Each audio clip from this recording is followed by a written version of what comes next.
దేనిని బట్టి కూడా విర్రవీయకూడదు. ఏబు దగ్గర అది కనపడింది. కనపడ్డందుకు అంత పని చేయాల్సి వచ్చింది దేవుడు. అన్ని విధాల ఏబుని కట్టడి చేసి దెబ్బ మీద దెబ్బ, దెబ్బ మీద దెబ్బ, దెబ్బ మీద దెబ్బ, అన్ని విధాల కొట్టి ఏబుని దీనుండి చేసి చివరికి ఏబు నోటితో ఏబే ఫస్ట్ ఏమన్నాడు? నేను ఆయన సముఖములోనికి రాజు వలె పోయేదును అన్నాడు. వా, మహారాజు, ఏ తప్పు లేని మహారాజు.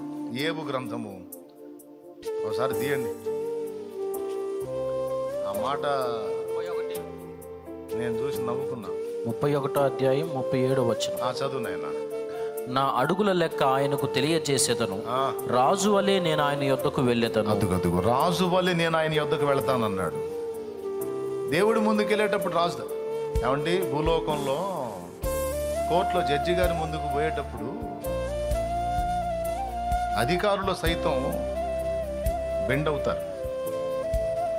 ఎందుకు? న్యాయాధిపతి స్థానం అది, జడ్జి ప్లేస్, అది జడ్జి గారి ప్లేసు. పోలీసు వారు వెళ్ళేటప్పుడే చాలా వినయంగా వెళ్తారు. అలాంటిది ముద్దాయి వెళ్ళేటప్పుడు ఎట్లా పోవాలి తెలుసా? ఈ చేతులు ఇలా కట్టుకొని గోడలు పైకి లేపి గుండీలు గిండీలన్నీ ఇక్కడ దాకా పెట్టుకొని నీట్గా గడగడగడలాడుతూ పోయి నిలబడతారు. భూలోక న్యాయాధిపతి ముందు నిలబడటానికే ఇంత వినయము, ఇంత జాగ్రత్త అవసరమైతే, అగ్ని వంటి నేత్రాలు కలిగి, అపరంజి పాదాలు కలిగి.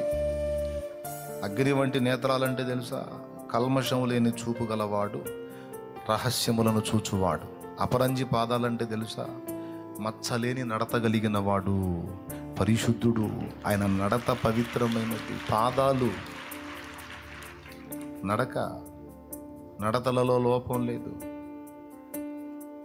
అగ్ని వంటి నేత్రాలు గలవాడు. ఆ చూపులోనే మన హృదయంలోకి చూసి మన బతుకంతా చదవగలుగుతాడు ఆయన. ఎవరు ఆరోపించాల్సిన అవసరంలా చదివేస్తాడు అలాగా. అగ్ని వంటి నేత్రాలు. అలాంటి వాడు ముందుకు పోయేటప్పుడు ఎట్లా పోవాలి? ఈయన అంటాడు, నేను రాజులాగా పోతాను అంటే తలెత్తుకొని పోతా. ఎందుకు తలెత్తుకొని పోతాను తెలుసా? నా దగ్గరే తప్పు లేదు. ఆయన ఏ నీతి నియమాలు చెప్పాడో వాటన్నిటినీ నేను ఫాలో అవుతున్నా. ఆ ముక్కతో ఎవరు పోయినా, ఈ డైలాగ్తో ఎవరు పోయినా దేవుడు అనే మాట ఏంటి తెలుసా? ఆయన నీకు ఒకటి కొదువుగా ఉందనుకో. నువ్వు ఎన్ని విషయాలు జాగ్రత్త చేసుకొని పోయినా సరే దేవుడు చెప్పే డైలాగ్ ఒకటి, ఆయనను నీకు ఒకటి కొదువుగా ఉన్నట్టు. కాబట్టి ఆయన దగ్గర రాజు వలె పోవటంగా, దీనురాలిగా. చివరికి ఆయన ఏమన్నాడో తెలుసా? నన్ను నేను అసహించుకొని బూడిదలోను ధూళిలోను పడి పశ్చాత్తాపడుచున్నానన్నాడు. చివరి అధ్యాయం ఒకసారి తీసుకోండి. ఏబు గ్రంథము 42వ అధ్యాయము 2వ వచనం నుంచి. నీవు సమస్త క్రియలను చేయగలవనియు, నీవు ఉద్దేశించినది ఏది నిష్ఫలము కానేరదనియు నేను ఇప్పుడు తెలుసుకున్నా. అంటే అంతకుముందు తెలియదు. తెలియక ఏదేదో పెద్ద పెద్ద డైలాగులు వాడా, తెలియక ఏదో పెద్ద పెద్ద మాటలు మాట్లాడా, తెలియక ఏదో పెద్ద పెద్ద ఆలోచనలు చేశా. ఇప్పుడు తెలిసింది, సిగ్గొచ్చింది. చదువు. జ్ఞానము లేని మాటల చేత ఆలోచనను నిరర్ధకము చేయు వీడెవడు? అలాగున వివేచన లేని వాడనై నేను ఏమియూ నెరుగక నా బుద్ధికి మించిన సంగతులను గురించి మాట్లాడి తిని. చూసా, ఒప్పుకున్నాడు. నా బుద్ధికి మించిన సంగతులను గురించి నేను మాట్లాడాను. దేన్ని బట్టి మాట్లాడాను? వివేచన లేకుండా. ఈ వివేచన దెబ్బతీసింది ఏది? అహం.